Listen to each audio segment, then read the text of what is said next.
Morning students, my name is Azam Khan और मैं आपको फ़िज़िक्स पढ़ाऊँगा। इससे पहले वाले टॉपिक के अंदर अपन ने किसी वस्तु को आवेशित करने की घर्षण विधि पढ़ी थी। इसके बाद जो अगली विधि आती है यह है चालन या स्पर्श द्वारा आवेशन।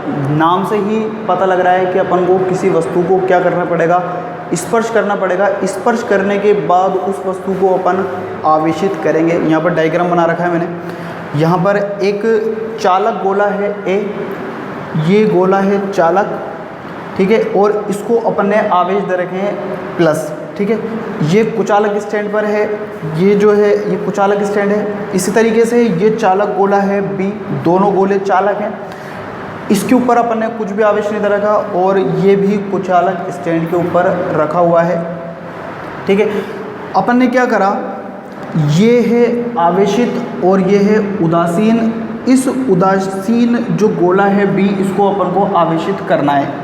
अगली स्टेप में दोनों चालक गोलों को अपन ने स्पर्श कराया। स्पर्श कराने पर जो चालक गोले ए के आवेश थे, धन आवेश, ये ट्रांसफ़र हो गए चालक गोले बी पर और इसके ऊपर भी आवेश आ गए। जब दोनों को अपन ने क्या करा है, स्पर्श करा है।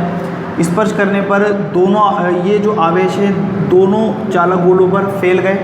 अगली स्टेप में जब चालक गोले ए और बी को दोनों को अलग अलग कर दिया, अलग अलग करने पर चालक गोले ए पर भी आवेश हो गए और चालक गोले बी पर भी आवेश शेष रह गए। और पहले आवेश नहीं थे चालक गोले बी पर, अब चालक गोले बी के ऊपर आवेश उत्पन्न हो गए। और किस विधि के द्वारा उत्पन्न हुए हैं, स्पर्श कराने के बाद उत्पन्न हुए हैं। तो इसे अपन बोलते हैं चालन या स्पर्श, चालन या स्पर्श द्वारा आवेशन, अर्थात वह प्रक्रिया जिसके अंतर्गत किसी आवेशित वस्तु द्वारा किसी अनावेशित वस्तु पर स्पर्श कराकर आवेश उत्पन्न किया जाता है। यह विधि चालन या स्पर्श द्वारा आवेशन विधि कहलाती है।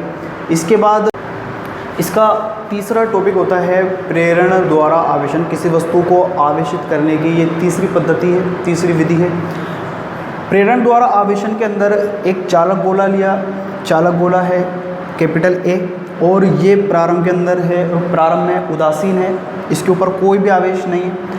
चालक है अर्थात इसके ऊपर काफ़ी ज़्यादा आवेश है, लेकिन जितने आवेश पॉजिटिव है उतने ही नेगेटिव आवेश हैं और दोनों आवेश एक दूसरे को संतुलित कर देते हैं, जिसकी वजह से ये पूरा चालक कैसा है, उदासीन। इसके ऊपर आवेश तो पहले से उपस्थित हैं, लेकिन जितने पॉजिटिव हैं उतने ही नेगेटिव होने की वजह से दोनों आवेश एक दूसरे को कैंसिल आउट कर देते हैं, एक दूसरे के प्रभाव को निरस्त कर देते हैं और चालक हो जाता है उदासीन।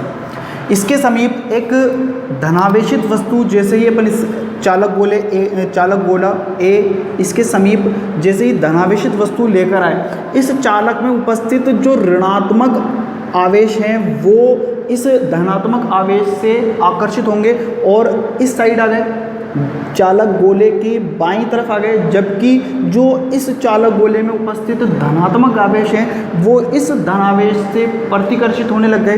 प्रतिकर्षित होने के कारण इससे दूर भाग के इस चालक गोले ए के वो दाईं ओर आ गए, जबकि ऋणावेश बाईं ओर आ गए, ठीक है। ये जो ऋणात्मक आवेश है वो इस धनात्मक आवेश से के आकर्षण बल से बंधा हुआ है, जबकि ये जो प्लस आवेश है ये पूरी तरीके से फ्री हैं और ये प्रतिकर्षण बल से और दूर धक्का दे रहा है इसे। इस चालक गोले ए को अगली स्टेप के अंदर इस चालक गोले ए को भू संपर्कित कर दिया। भू संपर्कित का मतलब है इससे एक वायर जोड़ा, वायर को भूमि के अंदर जोड़ने पर भूमि से जो जितने यहाँ पर धनात्मक आवेश थे उतने ही ऋणात्मक आवेश इस चालक गोले के अंदर आ जाते हैं और यहाँ पर जितने धनात्मक आवेश थे उनके प्रभाव को निरस्त कर देते हैं। ये भू संपर्कित करने का मतलब होता है। भू संपर्कित करने की वजह से जितने धनात्मक आवेश से उतने ही मात्रा के अंदर ऋणात्मक आवेश भूमि से इस चालक गोले में आ जाते हैं और इन धनावेशों के प्रभाव को निरस्त कर देते हैं, ठीक है। बचे कौन, केवल ऋणात्मक आवेश। अगली स्टेप के अंदर अपन ने भू संपर्कित इस तार को हटा दिया, भू संपर्कित तार को हटा दिया, लेकिन लेकिन यहाँ पर ये जो ऋणात्मक आवेश हैं, ये ऋणात्मक आवेश इस धनात्मक आवेश के आकर्षण बल से बंधे हुए हैं। बंधे होने के कारण ये कहीं पर भी स्थानांतरित नहीं हो सकते, ये इधर बाईं ओर ही रहते हैं। जैसे ही अगली स्टेप के अंदर अपन ने इस वस्तु को हटाया, जैसे ही इस वस्तु को हटाया, ये जो ऋणात्मक आवेश हैं पूरे चालक गोले ए के ऊपर पूरी तरीके से फैल जाते हैं। अब यहाँ पर कोई धनात्मक आवेश तो है नहीं जो इसके प्रभाव को निरस्त करे, बचेगा केवल कौन? ऋणात्मक आवेश। ठीक है, यहाँ पर केवल ऋणात्मक आवेश ही बचता है। अब देखिए चालक गोला ए प्रारंभ के अंदर कैसा था? उदासीन। अब कैसा हो गया? आवेशित हो गया, यानी कि अपन ने वस्तु को क्या कर दिया? आवेशित कर दिया। लेकिन अपन ने यहाँ पर जो आवेशित करा है बिना स्पर्श कराए किया है। यहाँ पर अपन ने इन वस्तुओं को, इन दोनों को आपस में स्पर्श नहीं कराया। दूसरी बात, यहाँ पर अपन ने जो वस्तु ली थी वो धनात्मक प्रकृति की ली थी, जबकि जो वस्तु चालक गोला ए है इसके ऊपर जो आवेश उत्पन्न हुए हैं वो ऋणात्मक आवेश उत्पन्न हुए हैं। तो वह प्रक्रिया जिसके अंतर्गत किसी आवेशित वस्तु द्वारा किसी अनावेशित वस्तु को बिना स्पर्श कराए, स्पर्श नहीं कर रहे, बिना स्पर्श कराए विपरीत प्रकृति का आवेश उत्पन्न कर दिया जाए। यहाँ पर जो अपन ने आवेश उत्पन्न करा है वो कैसी प्रकृति का है? विपरीत प्रकृति का है। यहाँ पर अपन ने धनात्मक लिया था, वहाँ पर कैसा उत्पन्न हुआ है? ऋणात्मक। अगर अपन यहाँ पर ऋणात्मक लेते तो वहाँ पर कैसा उत्पन्न होता है? धनात्मक। तो वह प्रक्रिया जिसके अंतर्गत किसी आवेशित वस्तु द्वारा किसी अनावेशित वस्तु पर बिना स्पर्श कराए विपरीत प्रकृति का आवेश उत्पन्न कर दिया जाए, तो ये जो प्रक्रिया है प्रेरण द्वारा आवेशन कहलाती है। ठीक है, इसके बाद अपना अगला टॉपिक आता है आवेश का मात्रक, कि आवेश का क्या मात्रक होता है।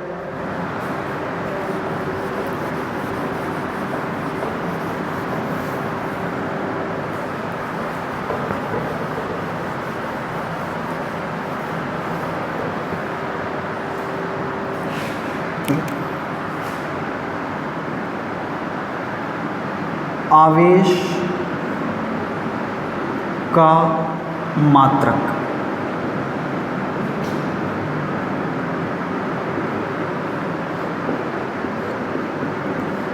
ठीक है। ऐसा ही पद्धति के अंदर आवेश का जो मात्रक होता है वो होता है एम्पियर गुणा सेकेंड, और इसको अपन कूलाम भी बोलते हैं। तो एसआई पद्धति के अंदर, एसआई पद्धति के अंदर आवेश का जो मात्रक होता है वो होता है एम्पियर गुणा सेकेंड या कूलाम।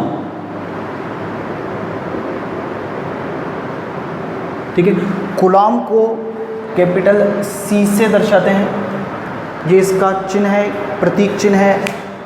तो आवेश का एसआई पद्धति में जो मात्रक होता है वो एम्पियर गुणा सेकेंड, या इसका दूसरा नाम होता है कूलाम। इसको कूलाम से भी दर्शाते हैं, कूलाम से दर्शाते हैं। और कूलाम का जो प्रतीक चिन्ह होता है वो होता है कैपिटल सी। ठीक है, और जो सीजीएस पद्धति के अंदर, सीजीएस पद्धति के अंदर आवेश का मात्रक होता है स्टेट कूलाम।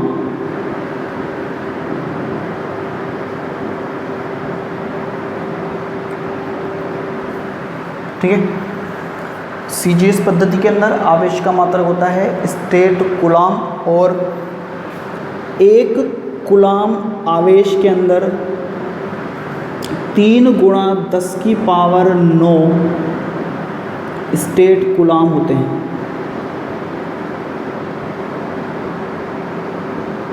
ठीक है, दोनों मात्रकों के अंदर संबंध कितना होता है? एक कूलाम के अंदर कितने स्टेट कूलाम होते हैं? 3 गुणा 10 की पावर 9 स्टेट कूलाम होते हैं। आवेश का जो सबसे बड़ा मात्रक होता है वो होता है फैराडे। आवेश का सबसे बड़ा मात्रक फैराडे, और एक फैराडे बराबर होता है 96,500 कूलाम। ये आवेश का सबसे बड़ा मात्रक होता है। आवेश के कई सारे मात्रक हैं, जैसे अपन ने एसआई पद्धति के अंदर पढ़ा कि एम्पियर गुणा सेकेंड, या इसका इसको कूलाम भी बोलते हैं। कूलाम को दर्शाते हैं अपन सी से। सीजीएस पद्धति के अंदर जो मात्रक होता है वो होता है स्टेट कूलाम। और कूलाम और स्टेट कूलाम के अंदर रिलेशन क्या होता है, एक कूलाम के अंदर 3 गुणा 10 की पावर 9 स्टेट कूलाम होते हैं। आवेश का जो सबसे बड़ा मात्रक होता है वो होता है फेराडे। तो 1 फेराडे बराबर 96,500 कूलाम होता है। जो कूलाम मात्रक है, ये कूलाम एक बहुत बड़ा मात्रक है। इसको छोटे रूप के अंदर लिखने में अपन माइक्रो नैनो का यूज़ करते हैं। तो 1 माइक्रो कूलाम बराबर 10 की पावर -6 कूलाम।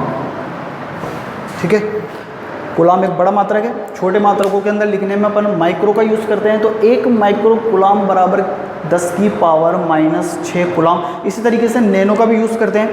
1 नैनो कूलाम बराबर 10 की पावर -9 कूलाम। ये आवेश का मात्रक हुए।